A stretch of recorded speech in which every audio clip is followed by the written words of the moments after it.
Okay, sorry guys, we are really late getting started, but it is January 7th. Happy New Year, everyone. Hope it was great and you've got all your resolutions made and you're following them and haven't, already forgotten them. Yeah. I've already had an opportunity to break them. It is the 7th. I know, that's plenty of time. So we are entering into our work session. Mr. Denali is not here. Dina Mitchell is on the phone, and we have not heard from Ms. Bellamy yet. So we will proceed, and hopefully they'll join us, except for Mr. Denali. One of the things we're going to talk about first is capital improvement plan, and I see that we were given a gift here by Tom. And so basically, this is our time to ask questions. We had some discussion and non-action last school board meeting. And, we are meeting with the assembly tomorrow for a work session on the bond. They had asked some questions, which we did respond. I think everybody saw those, I hope. And I did talk to Felix Rivera, and they do have a few more questions, which I've shared with Dr. Bishop so that we can get, as soon as we get those answers, we'll share with you. Are board members planning on attending that tomorrow? Okay, that'd be great. So I think one of the things we talked about with the 6-year plan, and we've been talking about it, is that not bonding for next year. Does anyone want to open that discussion or ask more questions or any questions concerning the CIP 6-year plan? We are voting on it tonight, so we will have more chance to talk about it during that time, but this is a great opportunity. Mr. Holloman. I think the biggest concern is that we talked about a large bond and no bond next year. This isn't really a large 2-year bond. And at the same time, I'm not sure how to talk about it to the public in that things may happen. I'm a little bit nervous about a hard and fast promise to the public that there will be no bond in 2021 if this passes, just based on the fact that something may come up. I think we would be obliged to be small and critical. And I also understand that trying to say that publicly, a lot of people look at it and go, you're just going to come back with a big bond next year. So I tell people that the way this package came into existence is proof that really we do things in an open meeting and we don't plan it behind the scenes in advance, because I think it would all be more coherent and have made a lot more sense if we had. But trying to put together something like a bond package in a meeting under Robert's Rules of Order is a tough thing to do intelligently. And I'd say we got about 75 or 78% on it if I were grading on the curve. So I do want to, I think, to be honest with the public that way,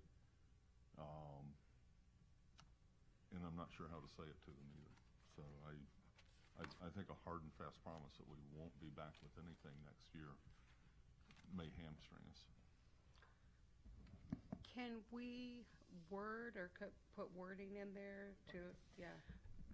I'll just comment, and then Tom can comment as well. Really, because this bond is going to struggle because of the controversy already.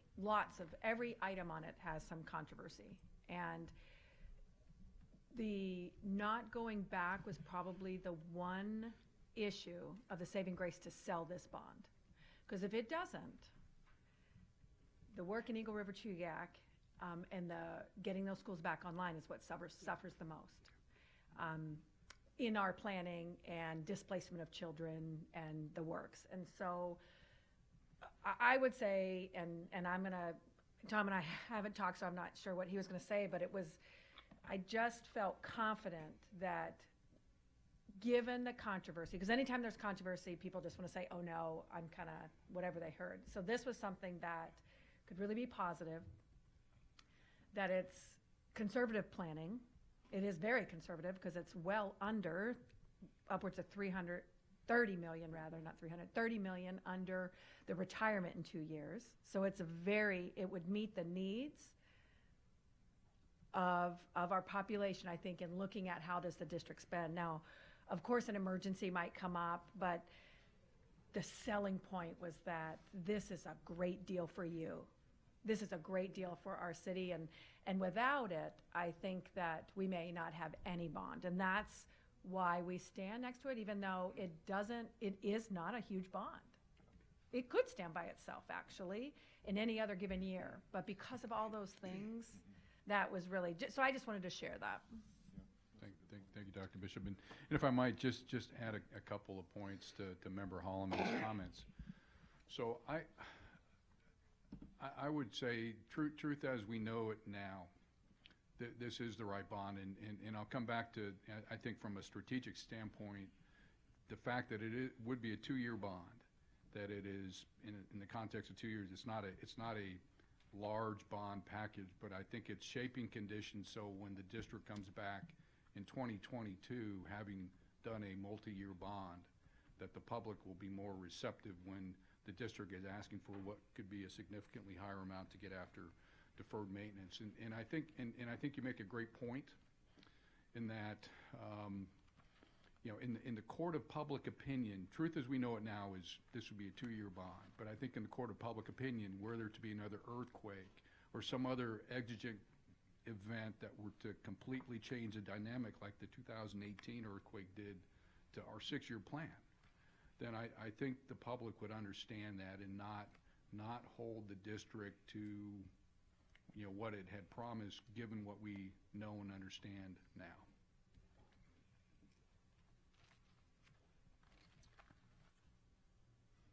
Ms. Vacalis? So we have this joint meeting tomorrow, and the purpose and the discussion is to talk about the bond. What does the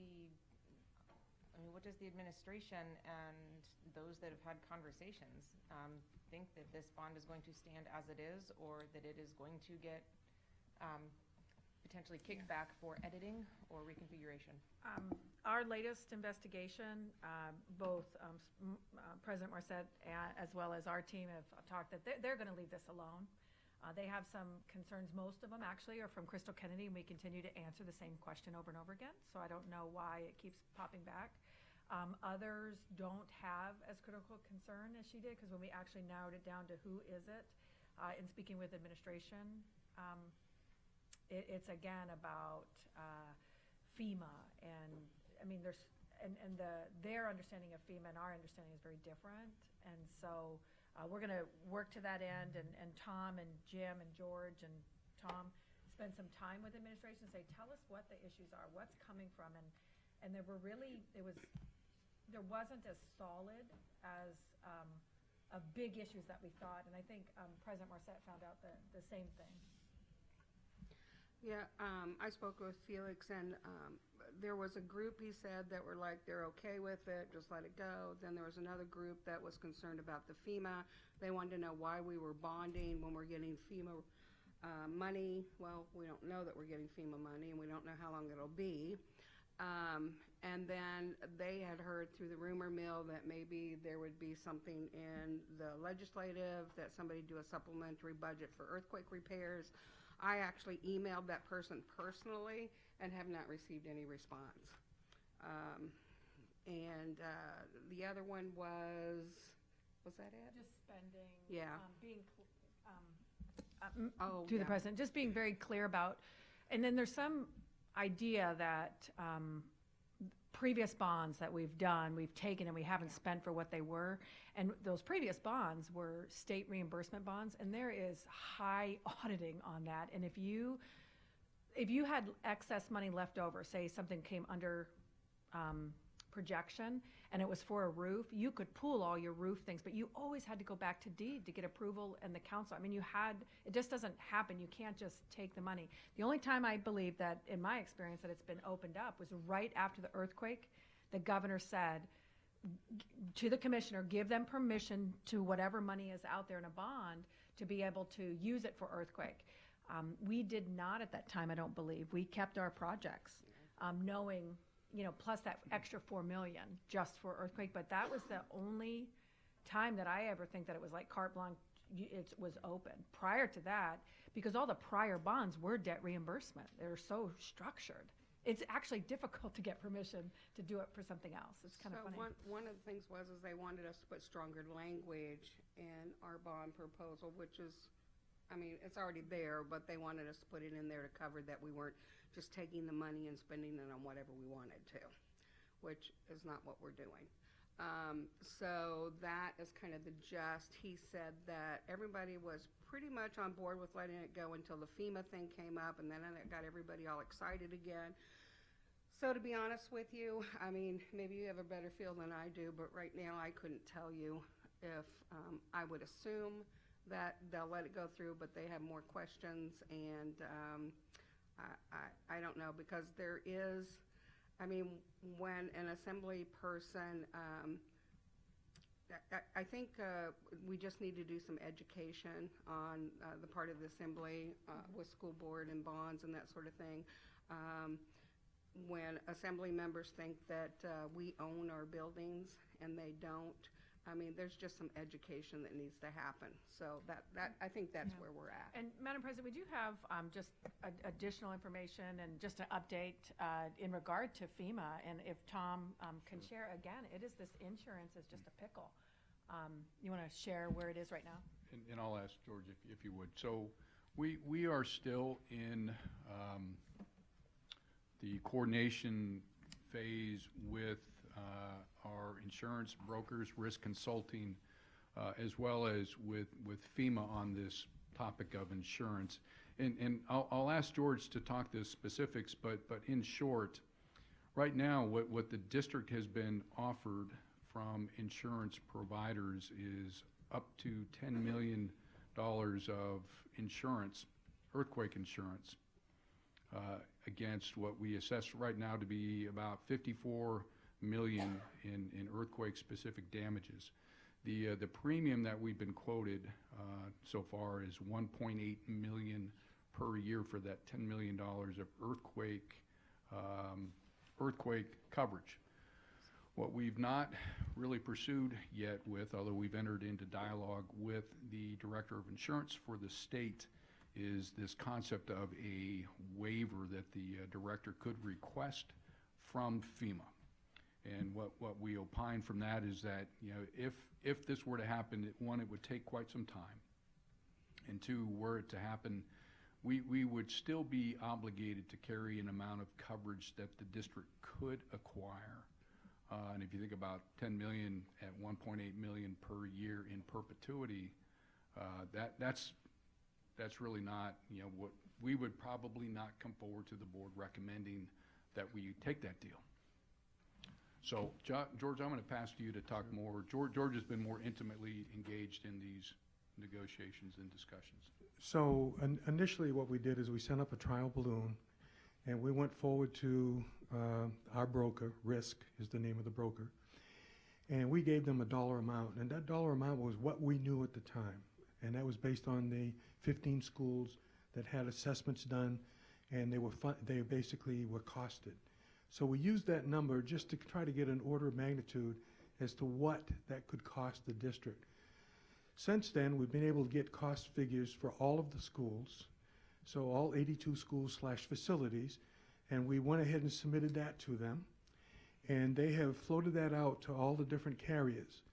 They've only got one positive response, and Tom told you what that was, and that was on 54 million as opposed to 42 million. That was on $54 million. It was 10 million plus 1.8 premium per year.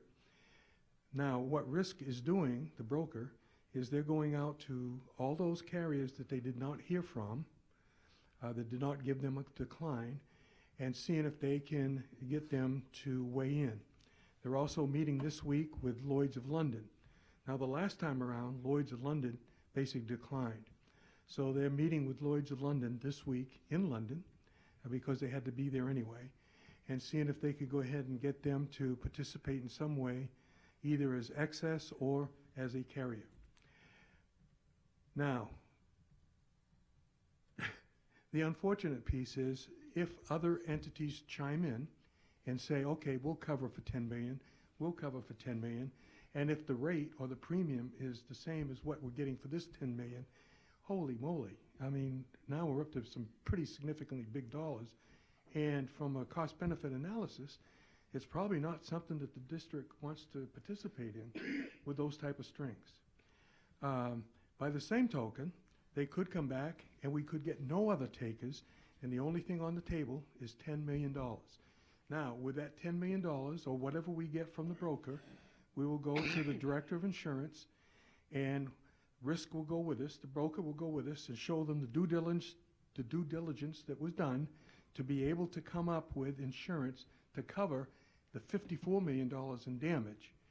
And depending on what that is, we don't know yet, but depending on what that is, the insurance commissioner could send a letter to FEMA saying that the best that the district could come up with after going to all of these different brokers, all these different carriers, was $10 million, and this is what it's going to cost them. And the commissioner or the director could say that, you know, that's pretty unreasonable for Alaska. And we are in a high seismic zone, blah, blah, blah. Now, FEMA has several things that they could do. They could say, well, look, at least you're getting $10 million, so you have to at least obtain and maintain $10 million for the life of those buildings. Or they could say, you know, we're going to, because it's so expensive for you. Now, I'm saying this, it's not probable at all, okay? But they could say, because of the expense, you know, that you're not getting any waiver whatsoever. Or they could say, we will waive that because it's so expensive. They could also say, you're going to maintain that 10 million, and we'll waive the 44 million. Okay? So they could say that. But we don't know what they're going to say because we don't know what the final results are yet. But in any event, even if it's just $10 million, that's a pretty big chunk of money in perpetuity. So if I'm Can I ask a question real quick? So California has earthquakes, right? I mean, we're not the only ones. They probably had schools damaged, correct? Have we, I mean, they probably, did they have to get, I mean, have we looked at other districts that maybe are facing the same situation in the past? We have sent out a query through the Council of the Great City Schools Okay. to see if there are other districts that have had interactions with FEMA and what those outcomes were. We have not received a response yet. And then the other thing too is, remember, every seismic zone is different. And Alaska is, you know, the most seismically active zone. And so obviously there's going to be some risk for carriers to give us insurance, or anybody up here to give us insurance. So they have to look at zones specific as opposed to comparing one zone to another, because they're not the same. Mr. Kaufman? We always keep coming up number one in things that we don't really want to win. And just for clarification, FEMA's only requiring us to insure the things that they finance the repair of? So there's two things. So one is the public assistance program, which we apply for, which if we're successful and they agree, then they could reimburse us for all of our damages, or at least those damages that they feel are acceptable, okay? So that's one part of it. But remember, we're also doing mitigation, and there's several different types of mitigation grants. Unfortunately, one of the bigger mitigation grants that's out there is called the 406, but it is a FEMA mitigation grant. The problem with that one is that for whatever they give you, guess what? You still have the obtain and maintain requirement. So if we have a mitigation program and they fund that mitigation program and it's $50 million or whatever that amount is, then their expectation is they will also obtain and maintain the insurance to cover that. So that's the other issue that's kind of problematic for us at this time. Now, there are some grants that don't require that, but that is the one that's the easiest to get. And it's not allowable for us to post a bond or do something that doesn't have that level of insurance. It is not allowed that we can post a bond or self-insure. Well, self-insurance is a different animal altogether, and I don't know if the district would want to go into that or not, but that's something that has not been looked at for the district. But remember, you've got to have a big chunk of money right up front, and you've got to come up with that, and then it's restricted. You can't touch it. It's only for that one purpose. And you'll probably have to hire professionals to manage it for you. So, Kind of a question along insurance also. Part of our repairs were not, we were able to file with our insurance company that we have now, correct? that was just one type of it, only one type, and that was water damage is associated with the sprinklers. Okay, And that amount was about 530. $500,000. Yeah, okay, $500,000 And we did bucks. get the full amount. okay. Yeah. And our premiums didn't go up or it didn't change? Well, we don't know yet. Oh, okay, okay. Premiums are going up. They are going up, up. but it's really, the industry is kind of shying away from districts. Sure, just a minute, Dina. Go ahead. So, George, from what you just said, is the insurance requirement that they are asking us for only if we want to be reimbursed for mitigation, or is it for the actual direct earthquake damage also? Both of them. If we go through the public assistance, in other words, request funding to repair our damages or reimburse us for our damages, it has the obtain and maintain. If we go for the 406 grant for mitigation, that also has the obtain and maintain requirement. And to add, in addition to the insurance, there was another program that was for the immediate response of personnel, and we did apply for that from FEMA and received 100% of it. So of what we know about and go after, because we know it, I mean, we have a good bet. I mean, we've made those things happen. So I think we're applying or have applied or applying to 3 different things for FEMA. One was the 3 different categories. So the category A, which was the debris removal, that's what we had to do right up front, clean all that crap up, get schools ready. We received they approved 500 and some thousand. I don't believe we received it yet. The second is a category B. The category B was the emergent repairs and stuff that we had to do, non-permanent. Okay, just to get the schools up and running, get kids back in them safely. Okay, that will amount to about $5.3 million. We've just about finalized all the paperwork for that, and that will be finally submitted, hopefully within the next 2 weeks. There's just one piece of information we're waiting on, and that will be submitted. But our experience is it will probably take them a month or so to make some type of determination on that one. The other one is the category E, which is what we're really talking about, and that is all of the things that we have to fix that don't fit into the debris or into the emergent category. And so that's all the repairs that we got out there, and right now, our best estimation is about $54 million. On top of that is mitigation projects that we've lined out for the different type of mitigation grants. One of them we already mentioned, the 406, there's strings to that one. Another one is the 404, which is FEMA money, but it's managed by the state of Alaska. That does not have strings to it. The only strings is we have to follow the rules of the CFR.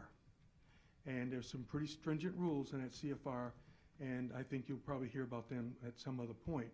But there are some pretty stringent rules. But the bottom line is it doesn't require any outside money from the district. It's pretty much free and clear. And then there's one other grant. It's a pre-disaster grant, and that requires a 25% match from the district. If we were to apply for that, we have no intentions of applying to that one. It's either a combination of 404, which is no strings, 406, which has the obtain and maintain. Is the city not facing these same issues? They don't have anywhere near the order of magnitude of damages that the district has. They don't own so many, I mean, they don't take care of facilities. We're pretty much the biggest Right. business. Yeah. I was just wondering what. And I just, argue, or comment that part of the reason why I think the Assembly asked for this joint work session tomorrow is in conversations with their CFO, they seem to have a different understanding of timing of reimbursement and just the, you know, kind of a, you know, not really a clear view of the requirements to obtain the money. So I think there was an impression that, you know, one, that the money would come quicker, and I think the way George kind of described it, the Category E money is not coming for quite some time if the board decides that that's the right decision to pursue. They were looking at kind of an incremental, they would take money from FEMA incrementally to cover costs for their repairs, but I think they now have a clearer understanding of it. But their thought was that the district could either through short duration financing, pay for repairs, and then take FEMA money and pay back that debt. But I think what they came away understanding from our discussions with them yesterday is that, you know, based on the timing and the feasibility, you really have to. We don't have the funding depth that the city has. We don't have the tax cap authority, frankly, in the district. That our only real viable solution or source of funding for earthquake repair now in a timely way is through municipal bonds.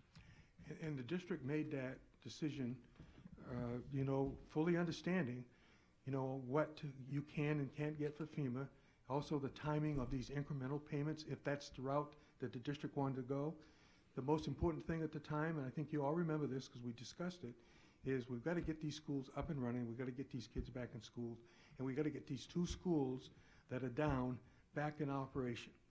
And the only way to do that in a timely manner was what you decided to do, and that was the bond for them. And that's still the best way to do it. And then, you know, we go ahead and we forward fund it. If the decision is to receive FEMA money, then okay, then you've got that money and you can go ahead and take care of deferred maintenance, whatever it is, or fund some of these projects that's not on the bond. There's $12 million that's not on the bond that's got to be fixed in our facilities. Ms. Michaelis? So a couple quick questions. So in recent years, we have decided to do the CIP and the bond kind of a hand-in-hand thing, which I've always appreciated. And I realize we've done the bond and now we're coming to the CIP, but yeah, we still have this bond question kind of hanging out there temporarily. Is there, other than board policy, a time in which this has to be done and submitted to the municipality? And are we up against that, or do we have any more wiggle room?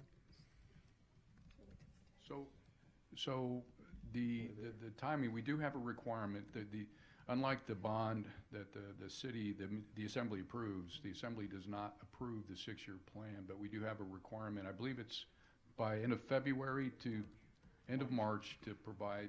Is it the state or the city? It's a city. It goes through the city, but it does go to the state. It is, in fact, I think it's a state requirement, state statute that we submit. It's a charter requirement that the CIP will be presented to the assembly by a certain date, and it's presented not for them to approve or disapprove, but it's presented by a certain date for information. They can reject it. They've only done it one time, but normally they'll accept it. Then it goes to the state. And so I guess my question is, because I know that the bond still has a couple more steps to go, even while we've done our work, it still does have a couple more steps. And because the two can signal things together, is there a possibility or a benefit or a not benefit to waiting until maybe our second January meeting or something like that, so that they truly can go hand in hand and say the same thing across the board? Well, through the president, for your reason to make the statement that they go together is why we would want to do it earlier, like today, to say we are strong behind this. This is the way to plan. This is what we believe in. This is how we're going to get our schools up. So you are correct in that message, and that's why we would like them to be coupled as they go, because the bond has already moved. You know, they just have questions about it. But honestly, when we met, their questions were just somebody said it and then somebody else said it. They aren't really kind of core, I have a disbelief about this. It was just like, can you tell me more?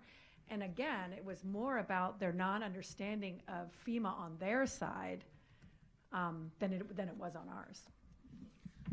But I think another reason is what we heard during the joint assembly school board meeting is that question about, are we going to bond the next year? And because we're having this work session, I think we wanted to really be able to put that together and either tell them yes or no.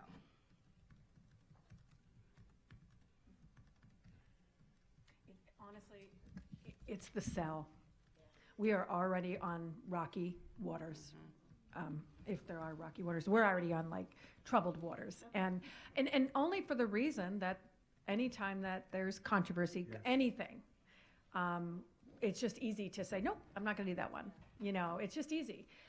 Whereas when you come out strong and make an argument and are confident, people then can follow. So I am assured after all the additional Eagle River meetings, after touring the buildings, after talking with the assembly, after meeting with the city, I mean, it's interesting. We're teaching people as we go along. Yeah. Could I add to that, please? So, and the superintendent's right on the mark. Anytime there's controversy, it's awful hard for selling of bonds because people sometimes look for excuses not to vote for it. But we're in a particular situation right now where you've got several things working against you. One is you've got the city that's floating a $1.5 million bond. I'm sorry, that's a $105 million bond, okay?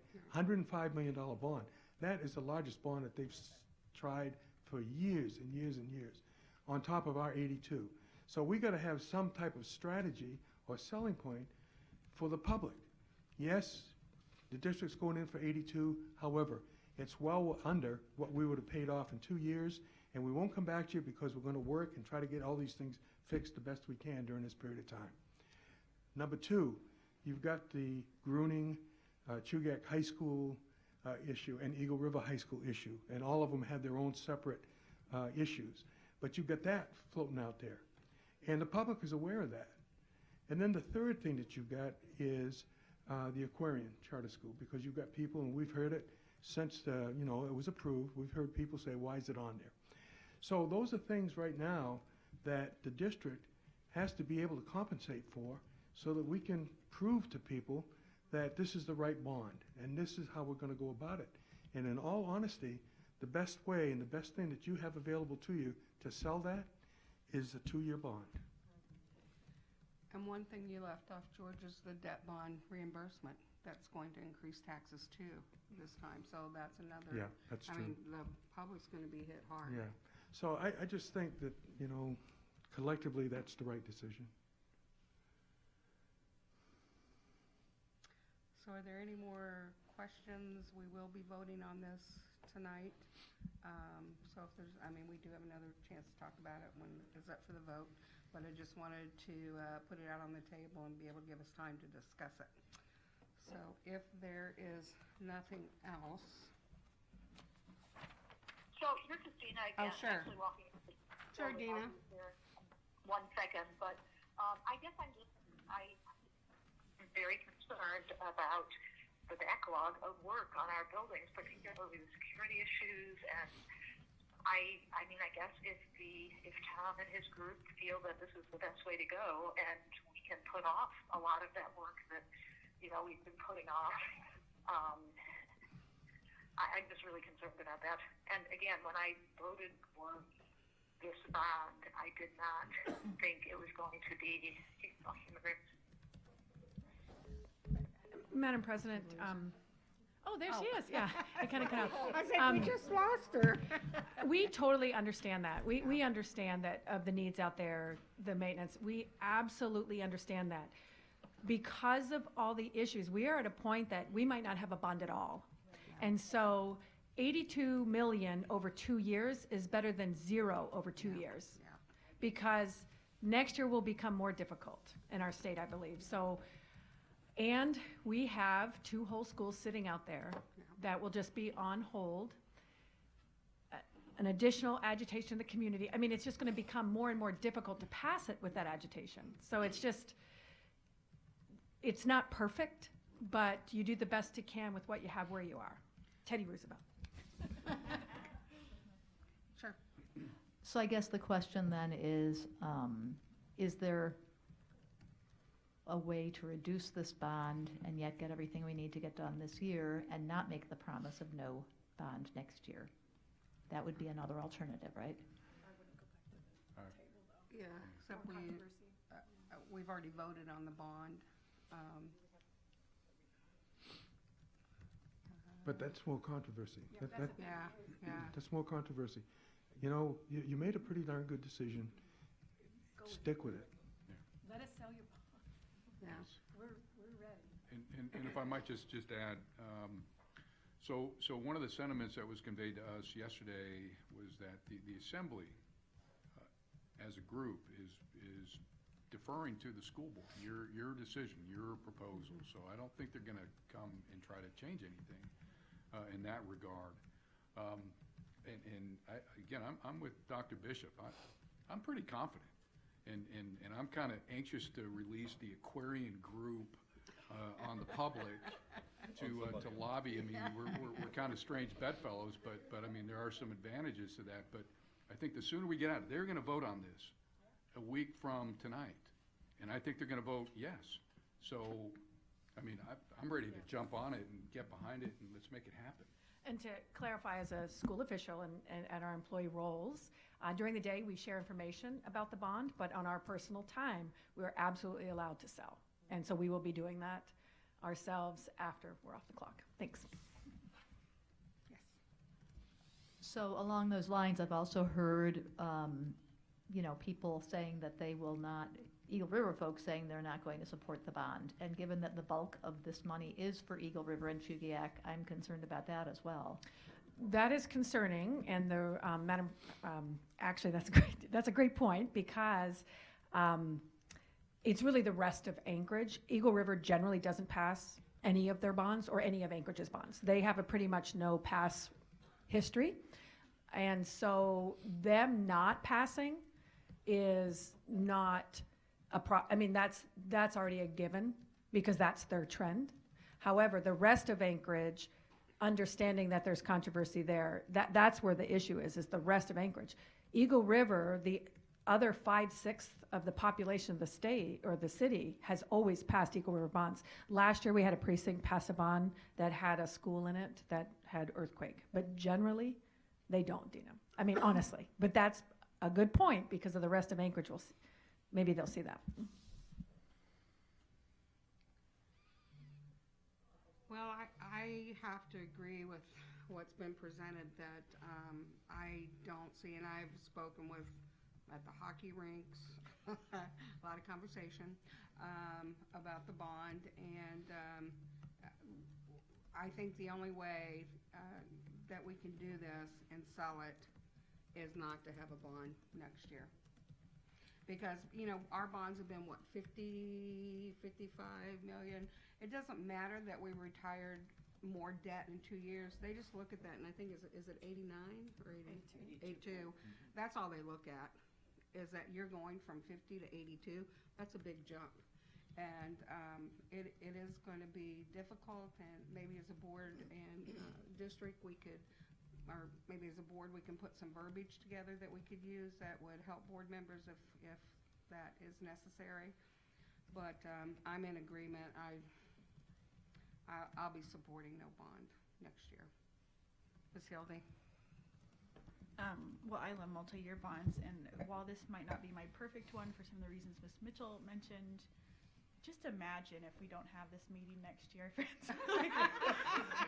This is, I mean, I don't mean to say that flippant. Like, it is actual time and money, and these guys have a lot of other great work they could be working on, and it is a real benefit to kids and our schools. And, like, there's other things we can be doing. We can be talking about other things and let the people doing the work get to work. So even though it's not, the deferred maintenance is super stressful, but this is a step in the right direction and something that we can build real stability and planning going forward, 3-year bonds, what could you do with the time? It's going to be exciting, so I hope. Good for you.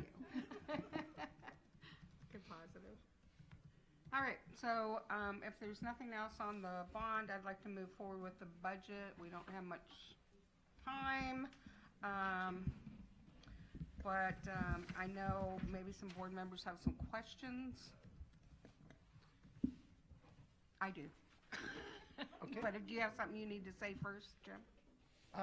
Just to recap, on the 21st, we'll have the results of the community survey, which has had a pretty low turnout, as well as a more analyzed list of results from the internal survey, which had a large turnout. So we'll provide that as well as an update on where we're headed. So we've provided a lot of documents between August through the pro forma, I think, to give people an idea of the cost of different areas that we're going to look at, because frankly, we're looking at nearly every area. We have kept an open list for board members to provide guidance or RFIs toward helping to develop the budget. And I think everyone knows that we're now pretty deeply involved with for the next 3 weeks. And Dr. Bishop, I think during the superintendent update, will provide a little more clarity on the timelines between now and the end of January. But as last year, and actually every year since Dr. Bishop's been the superintendent, the week before the first board meeting in February, we've been doing one-on-ones with board members, sometimes 2 board members together, but frequently one-on-ones, and it gives you the opportunity to ask questions about our proposed budget. It gives you an opportunity to provide feedback at that time as well. And then naturally, through the process of developing a budget, like last year, we added a little over $80 million in changes to the budget at the last probably 15 minutes before the vote. So there is time for modifications, but really I was kind of hoping today if someone has any specific recommendations or questions, this is probably a good time to talk about it.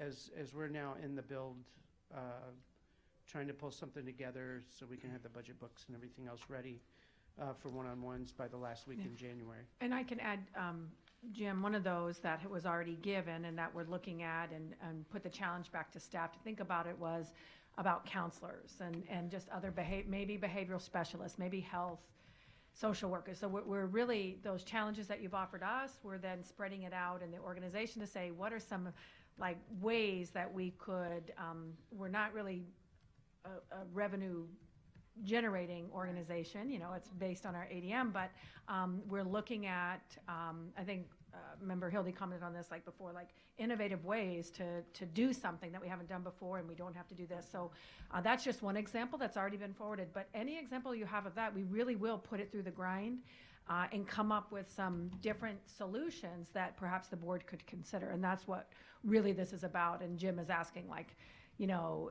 and then sometimes it doesn't work out and sometimes it does, but we're doing our best to make that happen.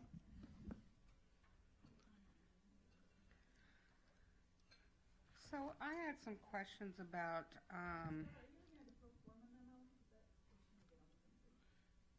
looking at the 2020-21 Pro Forma Financial Outlook, page 6.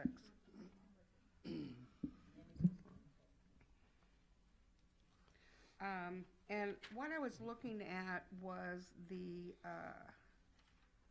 it looks like staffing levels on table 3. And I was just curious, from 2019 for district administration was 23, and for 2020 it's 28.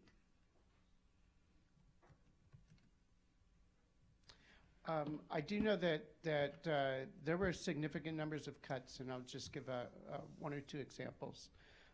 Communications department over a period of a few years was cut to where really all you had left was a director and one other person.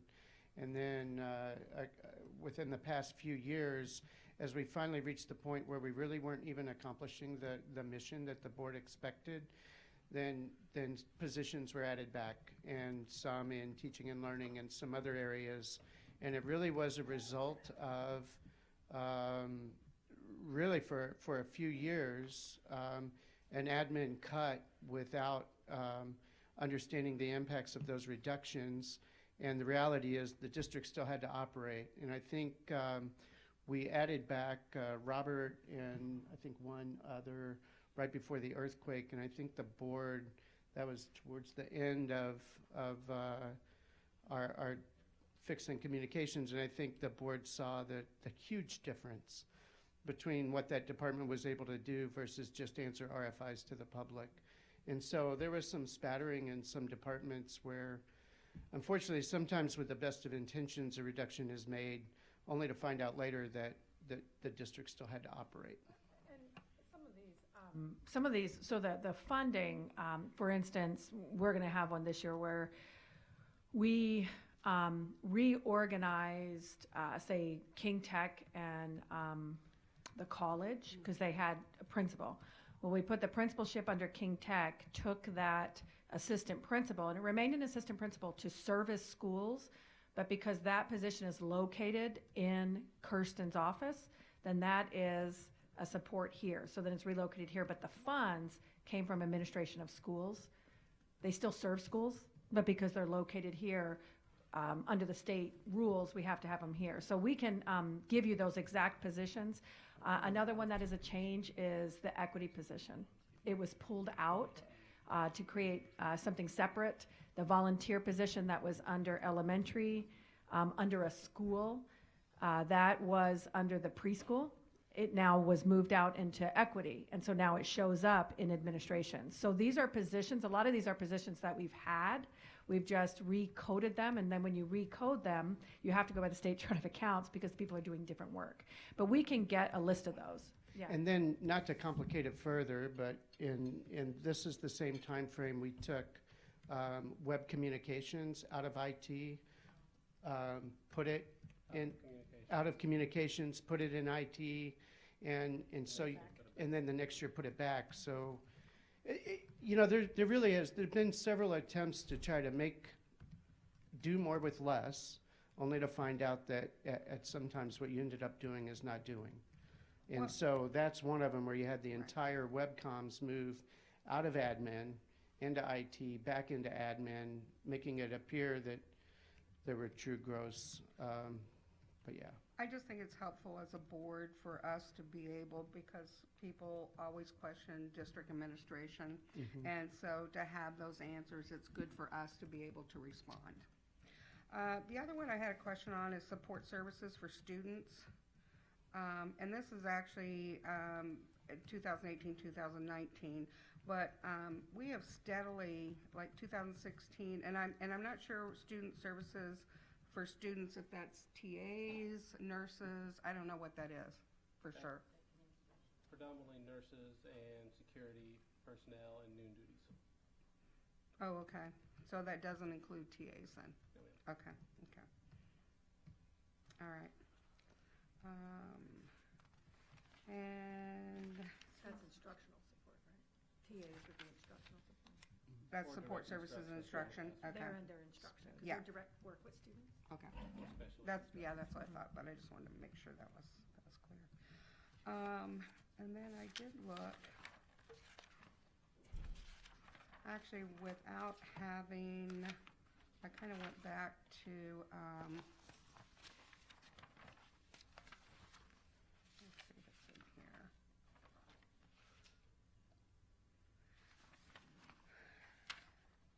And I know we're looking at programs, different programs, or, well, actually, I've already asked this question, so I'm not going to ask it again.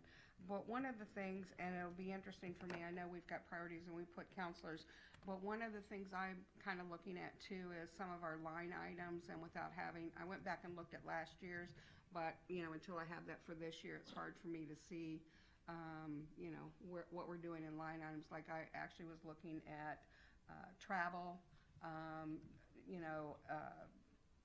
just different costs that we incur, because like you guys, I'm looking at everything. And I think counselors are very important.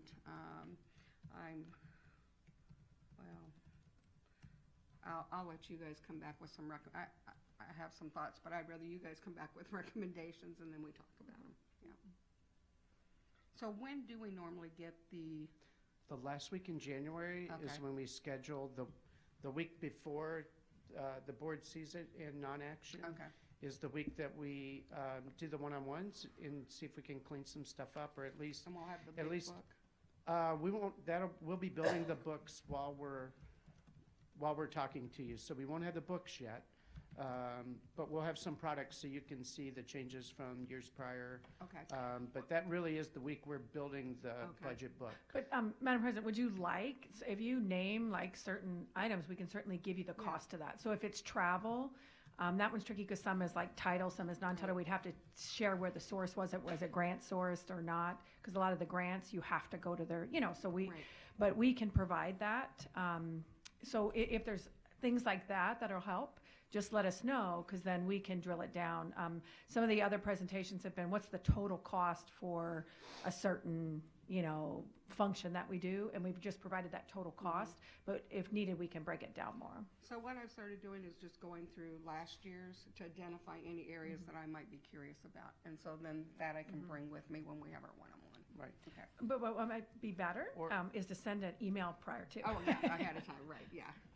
And I'm not sure, I'm comfortable with emails coming to either, at this point, we're not waiting on Finance Committee to centralize. So I think if you send it to the administration, at least we know as we're working it. And then we can report it out to everyone, Right. if Okay, you'd like sure. that. And then we do can that. report that at the next Finance Committee meeting, what we've received and what we're working on. Okay, Will that work? yeah. I mean, Yeah. we've been talking counselors for weeks now, so no surprise that we get it. And honestly, I hope people believe me when I say that we really have been listening since, Oh, I know. like, as long as I've been in this job and as long as Dr. Bishop's been here.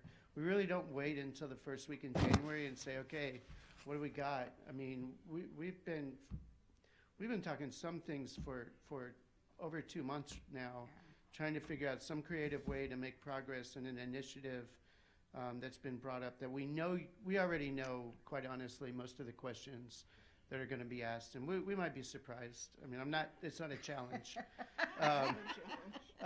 But we really have, I mean, we talk And, about this every week. But Jim, and to, in our cabinet, in our meeting, and then, as we talk with our individual groups and directors with principals, it's really about how do we meet our mission? So it really starts with your direction and your goals.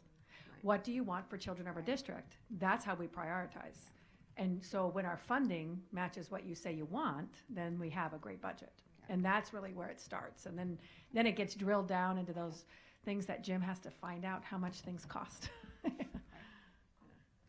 Oh, just one thing, those emails to him should include the board president for our board policy, so just needs to get. That table Star was referencing, on the staffing numbers, does that reflect the 19 million shortfall? We've seen that table in the past that showed year 1, this is the number of cuts for staffing, year 2, year 3. And where is that 19 million? Is it in the pro forma or is it yet to be determined? That's the 19 million in the pro forma Okay. for so FY21. So that staffing table reflects it. Right, that's part of how we get to the 20 million is the change in staffing. Okay. Among other things. Among a number of, yes, ma'am, of Ms. things. Michaelis? So if I understand that, we've got the $19.5 million shortfall, but yet the table is showing an increase in staffing by 11? We haven't cut $19 million to get to 0. Thank you. This is with a $20 million deficit That's that what- now we have There to we go. start So it at doesn't reflect to get the to zero. 20. What we didn't want to do was Yes. pretend that we even could identify which positions we were already going to cut in December because we simply couldn't have. So this is just, if you look at those numbers, that gets us to a $20 million deficit. That's So now the task is to get to 0. Thank you. Yeah. That's what it would be if we did everything next year with the same capabilities that we have this year.